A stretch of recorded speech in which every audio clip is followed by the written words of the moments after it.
बोले महाकाल महाराज की, नर्मदे क्षिप्रे महारानी की।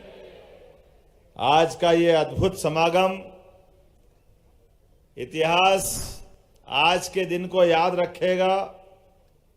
आज जो होने वाला है, माननीय मंत्री भारत सरकार और भारत सरकार के मंत्री के साथ साथ हमारे यशस्वी प्रधानमंत्री श्रीमान नरेंद्र मोदी जी का भी जोरदार अभिनंदन करो, पूरा हाल सबके साथ। हमने ये पूरे आयोजन के लिए जैसे नक्षत्र मंडल में, ग्रह मंडल में अपनी अपनी सबकी भूमिका है, ऐसे पृथ्वी की शोभा सूर्य और चंद्र के समान है। सूर्य और चंद्र के बिना पृथ्वी पे हमारी जीवन भी और बाकी चीजें भी, ऐसी हमारी ये दोनों योजनाएं जो उज्जैन के लिए उसी प्रकार का मान रखती है, सम्मान रखती है। मुझे अत्यंत आनंद के साथ कहना पड़ेगा कि हमारा कान नदी का आने वाला गंदा पानी, कितना अंदर जाना पड़ा भाई साहब मेरे को। ये तुलसी भैया और हमको वो टांग के जंगले से नीचे पहुंचा रहा, 100 फीट नीचे। सरकार और मुख्यमंत्री सब हवा में ही लटक रहे थे। ऐसा लग रहा था ऊपर से नीचे जाने में कि भगवान अच्छी यात्रा करा रहा अपनी तो। लेकिन ऐसे एक बार नहीं 100 बार जाना पड़े तो जाएंगे। पवित्र क्षिप्रा का पानी पवित्र रहे, सारी गंदगी दूर हो जाए, इसके लिए वर्तमान की दृष्टिकोण से जो आशीर्वाद मिलना चाहिए वो परमात्मा की कृपा से यहाँ संत वृंद भी बैठे हैं।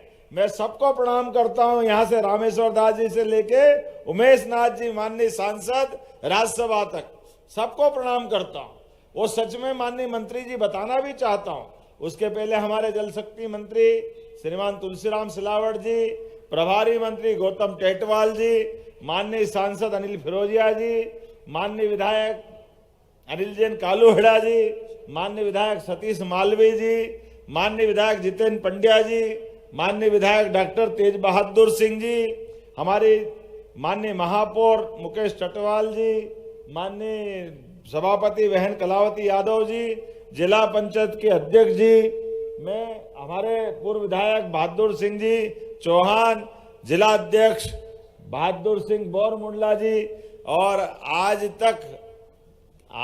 चार्ज दिया है तो विवेक जी भी और संजय अग्रवाल जी भी। संजय अग्रवाल जी है, विवेक जी भी है। तो मैं आज के इस अवसर पर पूरे मंच का अभिनंदन करता हूं, जोरदार अभिनंदन करें। आज ये पूरा हमारा भगवान के दरबार में, इंद्रासन में कौन कौन बैठता है दरबार में, ये हमको मालूम नहीं है, लेकिन आज बाबा महाकाल की कृपा से आज ये जो सभा सजी है, ये सभा तो वाकई हमको लघु रूप से वो एहसास करा रही है जो सब कुछ देने के लिए हमारे बीच मौजूद है। ये हमारा सौभाग्य है और आप भी साक्षी बने हो अपने इस भाव के लिए कि परमात्मा ने जन्म तो एक ही बार दिया है, लेकिन जन्म के बाद हमारे हाथ से कोई ऐसा काम हो जाए जिसमें पीढ़ियां याद रखें, युगों तक उस बात का संदेश जाए। हमारे लिए मां नर्मदा, मां क्षिप्रा, मां ताप्ती मध्य प्रदेश के संदर्भ में हिमालय के ऊपर परमात्मा की कृपा है, लेकिन वहां गंगा जमुना सरस्वती का प्रवाह और उसकी जल राशि वेग से प्रवाहित होती है। लेकिन मैं ये बता सकता हूं उनकी अपनी महत्ता, उनको सबको प्रणाम करता हूं, लेकिन परमात्मा ने हिमालय को अगर आशीर्वाद दिया तो मध्य प्रदेश पे भी कम कृपा नहीं की है। जितनी नदियां मध्य प्रदेश में है, नदियों का मायका है मध्य प्रदेश, ये हमारे लिए आनंद की बात। कौन सी पवित्र नदी नहीं है जिनकी जलराशि कम पड़ती है, और सारी नदियां अपने यहां से निकलते हुए गुजरात मां नर्मदा की कृपा से कहां चला जाता है। ताप्ती मैया महाराष्ट्र की बॉर्डर छूती हुई गुजरात की तरफ जाती है। हमारे बीच सोन नदी गंगा की धारा पटना के बाद विकराल रूप में ले जाती है। वो अमरकंटक से एक तरफ नर्मदा जी, उसके ठीक उल्टे छत्तीसगढ़ से सोन नदी हमारे धारा से जल प्रवाहित करती हुई हमको गौरवान्वित करती है। चंबल के तो साथ हमारा विशेष रिश्ता है। हमारे लिए परमात्मा की कृपा से जाना पाओ कि वो पहाड़ी जहां से 7.5 नदियां निकलती, गंभीर, चंबल सब मिलाओ और हमारे लिए मां छिप्रा उज्जैनी पहाड़ी से निकल करके अपने आप में जब यहां आती है तो मां की पवित्रता कैसी है। जैसे ही उज्जैन सीमा में आएगी, सभी देवताओं की एक तरह से राजधानी बना देती है, आनंद में डुबा देती है। और उज्जैन के आसपास तो ऐसी कृपा है कि जैसे कमर पे हमारा अपने आप में पट्टा बांधते हैं या कंदोरा बांधते हैं, इस तरह से सारे देवी देवताओं को अपने जल के सिंचन से सबका प्रणाम करते हुए, भगवान की दया से उनकी प्रतिष्ठापन करते हुए मां छिप्रा अपने पूरे उज्जैन की परिक्रमा करती हुई जाती है। काल के प्रवाह से बाबा महाकाल सहित सारे देवी देवता अगर यहाँ उज्जैन में विराजे हैं, उसका सबसे बड़ा कारण मां पवित्र छिप्रा की धारा है कि सारे देवी देवता उज्जैन में विराजे। ये हमारा सौभाग्य है। 33 करोड़ देवी देवता उज्जैन में आकर के आने के लिए तरसते हैं और हम और भाग्यशाली हैं कि देवी देवताओं के भी दर्शन करते और मां छिप्रा का भी आंचल में आनंद के साथ अपनी जीवन की यात्रा प्रवाहमान करते अपने आनंद के साथ। परमात्मा ने कोई विशेष कृपा की होगी उज्जैन वासियों पे, जो आज का रिकॉर्ड फिर मैं वापस वही आता हूं। छिप्रा जी के अंदर काल के प्रवाह में जब थी मां छिप्रा तो बहुत पवित्र थी। इंदौर भी बहुत अच्छा था, लेकिन इंदौर की बढ़ती आबादी और जल की उपलब्धि के आधार पर जल का जो वर्तमान के समय में उपयोग है और उसके बाद निस्तारी का जो जल आता है, उसके कारण से उज्जैन का जो जल खराब हो रहा था, कान नदी के माध्यम से उज्जैन का सारा पानी खराब हो रहा था। लेकिन पार्वती, काली सिंह, चंबल, मैं मित्रों गारंटी से कह सकता हूं, यशस्वी प्रधानमंत्री के सरकार बनाने के बाद कितने प्रकार के काम और किस किस क्षेत्र में हो रहे हैं, कोई कल्पना नहीं कर सकता है। विश्व का पहला नदी जोड़ो अभियान माननीय यशस्वी भारत रत्न प्रधानमंत्री श्रीमान स्वर्गीय अटल बिहारी वाजपेयी जी ने सपना देखा था, लेकिन उन सपने को कांग्रेस के लोग तमाम प्रकार के अड़ंगे लगाते, तमाम प्रकार की परेशानी खड़े करते हुए 20 साल तक इस योजना को लटकाते रहे। ये नदी जोड़ो असंभव है, अवैज्ञानिक है, पर्यावरण के विरोधी है, इससे नुकसान हो जाएगा। अरे भाई, कितनी सरल बात है। एक नदी में बाढ़ आ रही और भारी मात्रा में जल की राशि है और थोड़ी दूर पे कोई नदी सूखी है, अगर जिसके पास ज्यादा जल है थोड़ा उसको डाल दो तो दोनों नदियों की जीवन यात्रा कोई और समाज हम सब समझ सकते हैं, उसमें बदलाव कितना आ जाएगा। मुझे इस बात की प्रसन्नता है, वो बुंदेलखंड, उस बुंदेलखंड के 13 जिले सागर, पन्ना, दमोह, छतरपुर, टीकमगढ़, हमारे यहाँ रायसेन से लगा करके विदिशा भी, सागर भी, निवाड़ी भी, कौन सा जिला छोड़े। हजारों साल से पूरा बुंदेलखंड अपनी बहादुरी के लिए जाना जाता था। अपने देश के स्वतंत्रता के तमाम युद्ध में अगर पूरा क्षेत्र बचा रहा तो एकमात्र बुंदेलखंड था। लेकिन दुश्मन से तो तलवार से निपट सकते, लेकिन घर के दुश्मन से कैसे निपटे।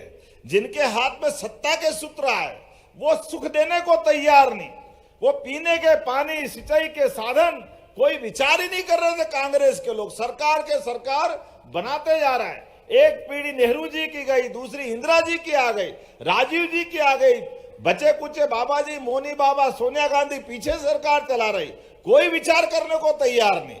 मुझे खुशी है इस बात की, यशस्वी प्रधानमंत्री ने हमारी सरकार को आशीर्वाद दिया। 1 लाख करोड़ की योजना से पूरा बुंदेलखंड का आनंद आया। और आज की और माननीय CR पाटिल साहब मौजूद है, आपका आशीर्वाद मिला, जिसके माध्यम से मध्य प्रदेश और उत्तर प्रदेश दोनों के अंदर एक तरह से हमारे लिए नए सिरे से जिंदगी की नई इबारत लिखी जाएगी। और हम तो PKC योजना के कार्यक्षेत्र वाले लोग हैं। पार्वती, काली सिंध, चंबल योजना, अब आप अंदाज लगा लो, पार्वती मध्य प्रदेश से निकलती, काली सिंध मध्य प्रदेश से निकलती, और चंबल की मूल धारा में छिपरा भी है, गंभीर भी है, ये सब इसी में आती, कान नदी भी है। तो 70,000 करोड़ की नई योजना राजस्थान के साथ बिना बात के 20 साल से मुकदमा चल रहा है। कभी अशोक गहलोत जी उलझा दे, कभी और उनके भाई बहन उलझा दे, लेकिन योजना दो राज्यों की बनने ही नहीं दे। अब बताओ, अपने इसी जिले के अंदर इन योजना का लाभ कैसे मिलेगा? मुझे खुशी है, डॉक्टर तेज बहादुर जी, जोरदार अभिनंदन करो। उज्जैन के हमारे डॉक्टर तेज बहादुर जी, नागदा खाचरोद वाले, इनके यहां पर इस योजना से, PKC योजना के माध्यम से लगभग 1,000 करोड़ की सेकड़ी, सुल्तानपुर सहित और 2 नदी योजना, जिसमें 18,000 हेक्टेयर भूमि सिंचित होगी। 18,000, जोरदार ताली बजाओ। ये 18 महीने वालों ने सत्यानाश मारा और समय बदला कि हमारे लिए 18,000 हेक्टेयर भूमि के लिए धनराशि माननीय मोदी जी ने दी। कांग्रेसियों को नहीं दिख रहे थे, 50 गांव प्यासे, उनकी जिंदगी बदलना चाहिए। और जितेंद्र पंड्या जी भी मौजूद है, जोरदार ताली बजाओ जितेंद्र पंड्या जी के लिए भी।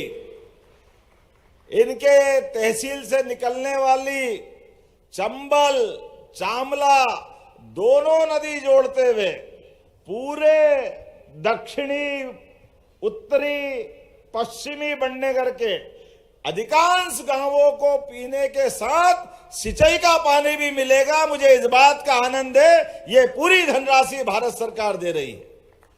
और हम आज जहां आकर के बात कर रहे हैं, ये भी 1,500 करोड़ की, लगभग 700 करोड़ की तो आज भी हमने यहां भूमि पूजन किया।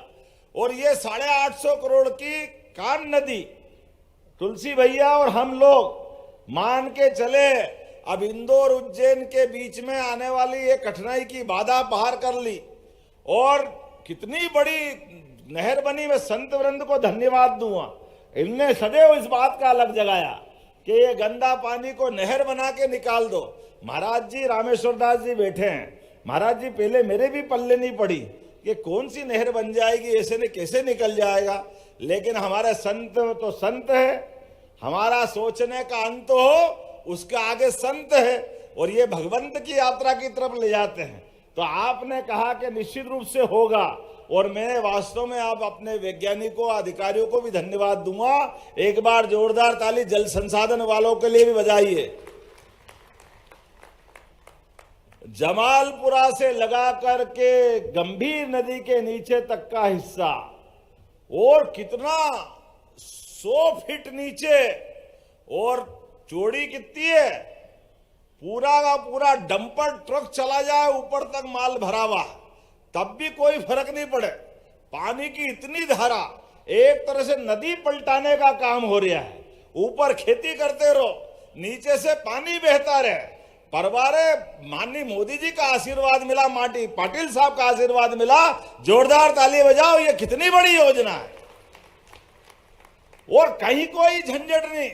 आज बमोरा से जहां पानी निकलने वाला था, पहले तो मैं डर रहा था कि मरवाया ये नीचे से पानी निकलेगा तो किसान बहुत नाराज होंगे, लेकिन इतना नीचे निकल रहा कि ऊपर आलू उग रहे हैं और नीचे गंदा पानी जा रहा है। नीचे वाले हम खुश, ऊपर वाले वो खुश, फूल फेंक रहे, फूल हम पे गुलाब के। और पाटिल साहब के शब्दों में कि कहीं उज्जैन के मार्केट में कोई फूल बचे कि नहीं बचे, वो सारे आप पे डल रहे हैं। ये जो योजना हुई, इस योजना का प्रताप कैसा रहेगा? इस योजना का फल ये रहेगा कि हमारे उज्जैन के आज ही स्नान प्रारंभ हो रहा है, इलाहाबाद में, प्रयाग में। जोरदार अभिनंदन गंगा महारानी की, संत सनातन धर्म की। हमारे लिए वहां स्नान हो रहा है और यहां डंका बज रहा अगले स्नान की तैयारी का। जल वो शुद्ध रहेगा। हर एक कोई सोच के आता है कि मैं उज्जैन आऊंगा तो छिपरा में स्नान करूंगा। अरे कई लोग तो इंदौर के भी निकलती मां इंदौर से छिपरा जी, लेकिन स्नान करने उज्जैन आ रहे थे। उज्जैन आए तब तक मन में तृप्ति नहीं होती, लेकिन बड़ा दुर्भाग्य के साथ कहना पड़ रहा है 1967 का आखिरी कुंभ हुआ, सिम्मस्त हुआ, उसके बाद 80 में वो आए तो छिपरा जी में नहाने और नहलाया गंभीर के पानी से। अब ये हमारे से जाने अनजाने पाप हो गया। करे क्या? छिपरा जी के ऊपर कोई पहाड़ी पे कोई ग्लेशियर तो है नहीं, कोई बर्फ का पहाड़ नहीं है कि पानी आता रहेगा काम चलता रहेगा। अरे गर्मी के समय में कुंभ आता है, जो मिलेगा उससे काम चलाना पड़ेगा। तो गंभीर का जल ला करके स्नान और पीने की व्यवस्था की। बाद में 1992 में भी वही करना पड़ा, 2004 में भी यही करना पड़ा। अब उज्जैन की आबादी बढ़ने लगी, गंभीर का पानी भी कम पड़ने लग गया। ऐसे में अब हमको नर्मदा जी लानी पड़ी। 2014 में नर्मदा जी छिपरा जी के आधार पर खूब आनंद मनाया, लेकिन जब यहाँ आकर के 2016 में नर्मदा जी के जल से स्नान कराया तो कई सारे साधु संत बोले कि भैया अगर नर्मदा जी में स्नान करना था तो ओंकारेश्वर में ही कर लेते, उज्जैन क्यों बुलाया हमको? हम तो छिपरा जी में स्नान करने आए थे। छिपरा जी का जो महत्व उसका क्या करोगे? बात छोटी सी लेकिन बहुत मार करने वाली बात थी। मैं हिल गया। हमारे संत समाज ने भी कहा गंदा पानी बंद करो, आंदोलन किया, हड़ताल की। मैं भी घबरा गया कि महाराज जरा शांति रखो, पता नहीं क्या परमात्मा परीक्षा ले रहा है। अब राजनेता का तो यही संकट है, संत को भी चुप करे ना, समस्या का समाधान दिखे ही नहीं, करे तो करे क्या करे। लेकिन भगवान ही रास्ता निकालता है, हमको क्या मालूम। जब आपने जोर लगाया तो हमने भी शोर मचाया कि इसका कोई हल निकालो, हल निकालो। देखो भगवान ने कैसा हल निकाला कि समस्या भी हल होकर पैसे भी आ गए। ये है मोदी जी की सरकार, जोरदार ताली बजाओ। और ये है पाटिल साहब का आगमन। एक साथ दोनों काम कर दिए भगवान की दया से। और ये सतीश मालवी जी के लिए जोरदार ताली बजाओ। सिलारखेड़ी आपके तालाब से पानी आएगा भैया। और ये कल्याणपुरा की तरफ से डैम बनेगा। कहां राजपाल सिंह जी? थोड़ी जमीन कल्याणपुरा की भी जाएगी, तो उधर नीचे कल्याणपुरा, आपका कल्याण और हमारा सबका भी, उज्जैन वालों का कल्याण हो। हमारे बीच कल्याणपुरा के आधार पर डैम बन करके जो जल आएगा, उस जल के भरोसे से अब ये आप अंदाज लगा लो कि बरसात में जब पानी ज्यादा आता है, योजना भी कितनी अच्छी है। बरसात में जब ज्यादा पानी आएगा और बह के चले जाता है, अपन सब नल की टोटी बंद कर लेते कि पानी की जरूरत नहीं। ये उल्टी योजना है। जब बरसात में छोटी नदी भी बड़ी हो जाती है तो बड़े बड़े पंप से पानी उठाएंगे सावन में, भादव में, और उठा करके सिलारखेड़ी के तालाब में डाल लेंगे, क्योंकि वो बड़ा तालाब बना करके पानी की क्षमता भर लेंगे। आप कभी सोचते हो ऐसा कि ऐसा कोई हो सकता है? ये कौन करा सकता है? ये एक ही पार्टी करा सकती है और एक ही पार्टी के प्रधानमंत्री करा सकते हैं। जोरदार ताली बजा नरेंद्र मोदी जी के लिए। बरसात में बिजली भी सस्ती और पानी भी बहुत। ऊपर से पानी उठाया और सिलारखेड़ी में भर दिया।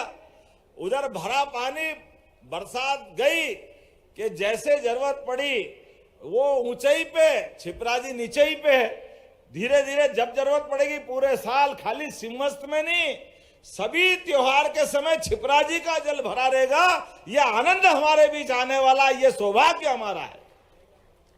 कितने प्रकार से कितनी अच्छी योजना बनी। गंदा पानी बाहर, और वो भी जमालपुरा से इतने ढाल में कि अपने आप ही पानी बहते बहते ढाल से ही परवारे पहुंच जाएगा।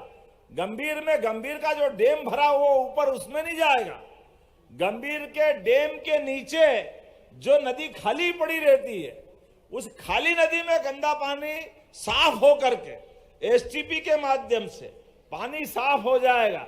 और रास्ते में किसान को अपने अपने सबको पानी के लिए उपलब्धता रहेगी।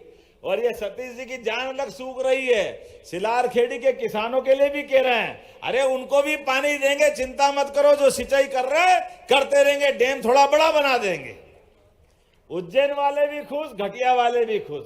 जब आप आदमी सब काम बढ़िया ही कर रहे हो तो बाकी की चिंता क्यों कर रहे हो? आज के इस अवसर पर बोलने के लिए तो बहुत सारी बातें थी, लेकिन मुझे इस बात की प्रसन्नता है, आने वाले समय में क्या क्या होने वाला इसकी एक झलक आज भी दिखाई दी। कभी हमने सोचा कि बड़े पुल के पास कोई हेलीपैड बन जाए? गोंसा में, सदावल के पास, अरे एक नहीं 4-4 हेलीपैड बन रहे और आज हेलीकॉप्टर वहीं उतरा है। ये बदलते दौर का उज्जैन है, ये समय आएगा आजकल। और एक नया नगर बसेगा उज्जैन के पास, नया नगर। नगर की भी लंबाई चौड़ाई कितनी है? 12,500 बीघा में बनने वाला पूरा नगर। किसको कहते 12,500? अपने प्रदेश में तो कोई नगर इतना बड़ा नहीं है, लेकिन हरिद्वार की तर्ज पे उज्जैन भी उतना बड़ा होने वाला है। ये हमारा सौभाग्य है। आने वाले समय में कोई भी साधु संत, कोई भी अखाड़ा, कोई मठ मंदिर, आचार्य महामंडलेश्वर, शंकराचार्य और समाज की सभी अच्छी संस्थाएं अगर भूखंड चाहेगी उज्जैन में बसने के लिए, विकास करने के लिए, सरकार के द्वारा उनकी भी मदद की जाएगी। उनको सबको जोड़ के उज्जैन को हरिद्वार की तर्ज पर विकास के मार्ग पे पहुंचाया जाएगा। जरा ताली कम बजी, मजा नहीं आ रही? कुछ बात समझ में आए तो आगे बढ़ूं। लेकिन जब अयोध्या में राम मुस्कुरा रहे तो हमको मालूम है भगवान राम का वनवास का काल, उनका अयोध्या ने तो आंख मीच ली थी भगवान राम के वनवास पे, और अयोध्यावासी जो द्रवित थे वो साथ चल दिए। लेकिन कुछ लोग तो अयोध्या में छूट गए थे। लेकिन हमें इस बात का गर्व है, भगवान श्री राम के वनवास के काल में भी अगर अपने प्रदेश ने पलक पावड़े बिछा करके 11 साल भगवान राम को चित्रकूट में रखा, वो प्रदेश मध्य प्रदेश है। हमें इस बात का आनंद है। आम मनुष्य हो या भगवान, सबके साथ जियो शान से, आनंद के साथ भगवान का आशीर्वाद पाओ। ये परमात्मा की कृपा हमारे साथ है।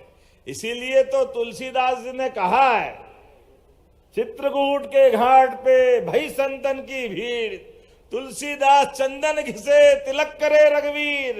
जहां हमारे लिए परमात्मा तिलक करने के लिए घाट पे आने की कल्पना हो, इतना पवित्र मध्य प्रदेश है। ऐसे विकास की बहुत सारी बातें कर सकता हूं, लेकिन बाद में हेलीकॉप्टर नहीं उड़ेगा, एक संकट भी आ रहा है। इसलिए आज की कहानी यही खत्म करना पड़ेगी। लेकिन आजकल किस्तों में एपिसोड का जमाना है, लगातार विकास का कारवां चलता रहेगा। हम और आप बार बार गिनती करते रहना कि ये विकास के मामले में यशस्वी प्रधानमंत्री के नेतृत्व में मध्य प्रदेश सरकार कदम से कदम मिला के चल रही है, और हमारे एक एक काम से भविष्य का एक नया इतिहास बनेगा। इस इतिहास के साक्षी बनने के लिए आओ हम सब विकास के कारवां में साथ चले। जो जो चलना चाहते हैं अपने स्थान पे खड़े हो जाए, दोनों हाथ की मुट्ठी बांधे और संकल्प करे, माननीय यशस्वी प्रधानमंत्री श्रीमान नरेंद्र मोदी जी के नेतृत्व में, माननीय CR पाटिल जी की भावना के अनुरूप उज्जैन की ये बड़ी नई उपलब्धि के लिए आनंद से बोलो महाकाल महाराज की, क्षिप्रे महारानी की, भारत माता की, भारत माता की। बहुत बहुत धन्यवाद। भारत माता की जय। लेटेस्ट खबरों के लिए लाइक, फॉलो और YouTube पर सब्सक्राइब करें, बेल आइकन दबाएं, साथ ही विजिट करें swedishlive.com पर।